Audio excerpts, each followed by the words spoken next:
This is week 39 of the pregnancy and we are literally counting down the minutes now. I wanted to do a slightly longer video today just to talk through a little bit of the experience maybe that I've had leading up to the birth with the NHS and how things have been perceived and how things have been sort of explained to me, and the language that's been used to phrase certain things which I haven't been overly happy with, really. So just to backtrack a little bit, a while ago I made the decision to elect for a C-section. I don't have any health complications. There's no medical reason for me to do this. But after the antenatal course that we did a few months ago, I ended up being quite triggered by one of the birth videos that was sent to us. And I will say right now, the midwife did not insist that we watch these birth videos. She just sent them to us and said, look, they're there if you want them. And me being ever curious, I ended up watching them and ended up getting really, really triggered. And it triggered tocophobia.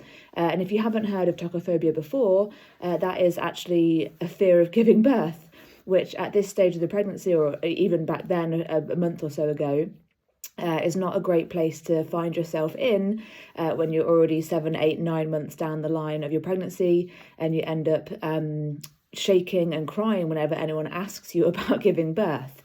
So obviously you can see now that I'm okay with that. And the main reason that I am okay to talk about it now is because my midwife actually said to me, well, you know, mental health is a really valid reason for opting for a C-section. You know, that it's still a medical reason. It's still, you know, not that you ever need to have any reason to justify the birth that you choose. It's your birth, your body, you do whatever you want to do. But just the way that people have responded to my choice, especially when they don't actually know the reasons why, which is fair enough. Everyone's got their own opinion. But basically, as soon as the midwife suggested that I could opt for a C-section and that I'd explore that as an option, it was almost like the tocophobia disappeared. And that's not to say that it disappeared to the extent where I wanted to go through the process of having a vaginal birth. But just knowing that I had an option there to support my mental health and it just basically dissipated the anxiety, and it meant I guess I just felt more in control and less overwhelmed with everything that was going on. So that is the reason why I opted for a C-section.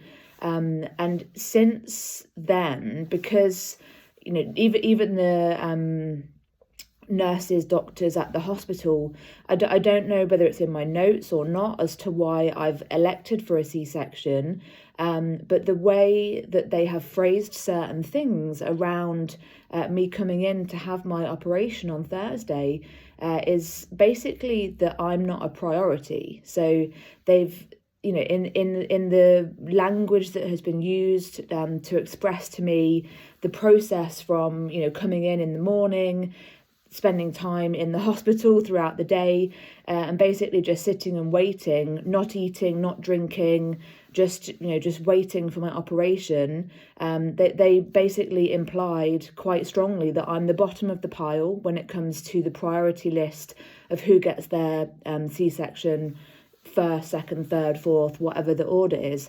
And logically and logistically, I totally understand what they're saying. You know, I am a low risk pregnancy, I'm elective, there's, you know, I'm not an emergency. So obviously people are going to come above me in the list of priorities on the day. And obviously emergencies have to slot in as and when that they happen. But to sit there at the pre-op appointment on the day when, you know, you kind of think, you know, this is the day when they're going to talk to me about my actual birth. You know, that'll be the day when I birth my baby. All of this waiting, all of this growing, all of this change, all of this sometimes struggle through the pregnancy. It's all coming to a head now, and this should be an exciting day for us to go through. And what it's kind of been reduced to, just through a little bit of language that I just think could have been phrased differently. It's just made us feel like we're not a priority, and that just sort of it's, you know, just whatever. We're not important. So it's just one of those things. We are obviously still excited, and we are obviously really looking forward to meeting our little baby girl. And you know, all the family are excited as well. So there's obviously, we know that a big positive change is going to happen, and you know, on whatever day it happens, whether I end up getting bumped down the list to the next day or the next day or the next day, our baby girl is going to get here one way or another, one day or another. But I just wanted to share that in case anyone else had been through a similar experience, or just to prepare you if you're in a similar situation to me where you're making a choice about your birth that perhaps isn't quite as understood as other choices. And if you're, you know, just be prepared that not everybody will phrase things in a way that will make you feel kind of special or treasured or important. So just prepare yourself mentally for that, because it wasn't a great day.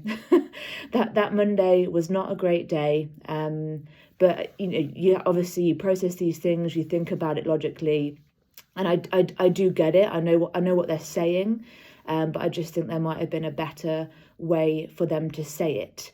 You know, perhaps they are forgetting that we actually are humans with feelings that are leading up to one of the most exciting days of our lives. But yeah, otherwise we're very excited, very fortunate to be in this situation, and really looking forward to meeting the next little member of our family. So yeah, hopefully the next update that I do will be with baby outside of the tummy.